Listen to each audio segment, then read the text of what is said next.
د روژې د میاشتې هر خاندان ته به 20500 روپۍ چې دا به میلاویږي او د بېنظیر روپۍ چې دا به د کل نه شروع کیږي. د دې په باره کې زیاتکر کسان تپوس کوي او بل د 20500 روپۍ چې دي دا د څه دي. نننۍ ویډیو چې دا هغه زموږ د دې په باره کې ده. د هغې لپاره چې دی ویډیو به پوره ګورئ، یو لایک شیر کمنټ چې دی ویډیو له به لازم ورکوئ. بل دا د ویډیو معلوماتي او د غریبانان دپاره نو تاسو دا ویډیو رالی مخکې شیر کوئ چې نور غریبانان ته هم ورسي. بل دا د لایک شیر کمنټ چې دی دا پرېږدئ نو دا د ویډیو له چې دی دا لازم ورکوئ. ځینې کسان به وایي چې دا 20500 روپۍ چې دي دا د څه دي. نو کم د کې پی کې حکومت چې اعلان کړی دی چې موږ به 10000 روپۍ چې دي دا به هر خاندان له ورکوو. نو 10000 روپۍ چې دي دغه دي او 10500 روپۍ چې دي دا د بېنظیر روپۍ دي. نو دغه ډبلې روپۍ چې دي دا به تاسو ته میلاویږي. نو تاسو ته به 20500 روپۍ چې دي دا میلاویږي. څنګه چې پروس کال دغه پری آټا سکیم شروع شو، څه کال چې دی هر خاندان ته به دغه 10000 روپۍ چې دي دا میلاویږي. په پنجاب کې پری راشن دی، کم چې په کې پی کې کې پاتې کېږي، کم پښتانه دلته کې زموږ بلې صوبه کې پاتې کېږي، نو هغو ته به 10000 روپۍ چې دي دا میلاویږي. که په پنجاب کې نو هلته کې به هغو ته پری راشن چې دی د هغه به ورته میلاویږي. کم چې 10 کیلو اوړه دي او دغه شانتې 2 کیلو پکې چیني ده، 2 کیلو غوړي ده او 2 کیلو د پیکوړو اوړه دي. دغه قسمه شیزونه چې دي دا به هلته کې هغو ته چې دی دا به پرې میلاویږي.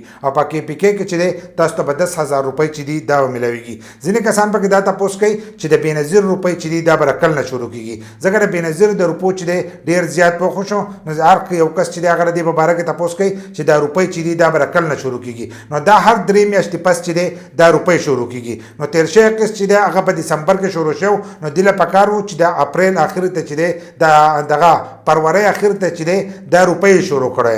د فروری اخر ته چې دی د دې 3 میاشتې پوره کېدی او اوس عید مارچ شروع شوی دی. ځینې کسان وایي چې هغه روپۍ چې دي دا موږ ته میلاو نه شوې، خو دې ځل به روپۍ چې دي هغه زیاتکر کسانو ته چې دی هغو ته به نه میلاویږي. هغو ته به چې تاسو ټوکن نه وړئ، خپل رجسټریشن چې دی دغه چک کوئ. نو ځینې کسانو ته چې دی د دې د وجې نه به هم روپۍ نه میلاویږي او روپۍ چې دي هغه به دې مارچ کې چې دی شروع کېږي. انشاءالله کېدای شي د سبا نه دا روپۍ چې دي دا شروع شي. بل چې په روژه کې به دا روپۍ چې دي دا به تاسو ته لازم میلاویږي. نو په روژه کې به تاسو ته 10000 روپۍ چې دي دا به هم میلاویږي او 10500 روپۍ چې دي دا به ورسره هم تاسو ته میلاویږي. نو دې ځل به تاسو ته 20500 روپۍ چې دي دا به هر خاندان ته میلاویږي. لکه دا 10000 روپۍ چې دي دا به د احساس کفالت پروګرام د طرفه چې دی دا به تاسو ته میلاویږي.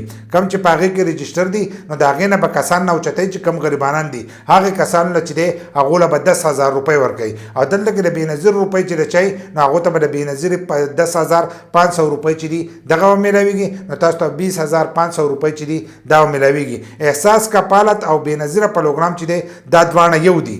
لکه دلته کې کله چې دا پی ټی آی حکومت نو هغه ته احساس کفالت پروګرام وایي، او چې کله د دې نور حکومت راشي نو هغه ته د بېنظیرې، ځکه هغو پې د پارټۍ نوم چې دی دغه یې ښودلی. خو اصل کې دا چې دی احساس کفالت دی، ځکه دا یو پارټۍ والا چې دی د خپل جیبه دا روپۍ نه ورکوي. دا چې دي د عوامو روپۍ دي او عوامو ته چې دی دغه میلاویږي. نو د احساس کفالت او د بېنظیر روپۍ چې دي دا به تاسو ته میلاویږي. کومو کسانو که د بېنظیر روپۍ راغستې بیا نو تاسو به دا کوشش کوئ چې تاسو ته 10000 روپۍ چې دي دا هم میلاو شي. د هغې لپاره به تاسو ځئ هغه روپۍ چې دي دا به تاسو ته میلاویږي. نو تاسو ته 20500 روپۍ چې دي دا به ډبلې میلاویږي.